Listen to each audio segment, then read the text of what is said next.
To test the connections between all of the devices, as well as the IP address assignments on both switches and both PCs, I'll use the ping command.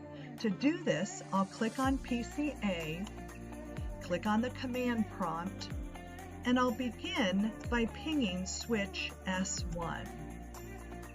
I will issue the ping 192.168.1.2 command, and you can see from the display that the first ping request timed out. However, I got successful replies for the last 3. This response is typical when you're first testing a connection, and the reason for which goes beyond the scope of this demonstration. If I arrow up and recall that ping command, you'll see that now all 4 echo request packets receive a reply.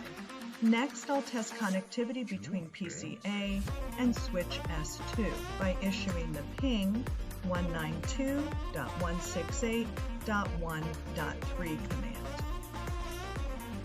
Again, you can see that the first request timed out, the last 3 were successful, and if I recall the command, I get 4 successful echo replies. Next, I'm going to test connectivity between PCA and PCB. To do that, I will ping 192.168.1.11, PCB's address,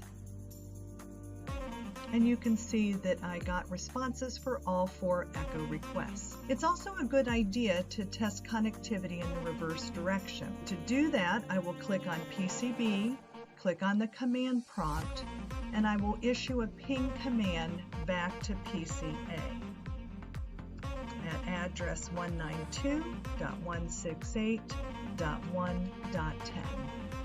And you can see that I get a successful response when I ping from PCB back to PCA. It's always a good idea to test connectivity in both directions when working on a real network, because if you can ping from one device to another but not in the reverse direction, it usually indicates that there is an issue with your firewall, and by default Windows Firewall will block ICMP echo requests and needs to be turned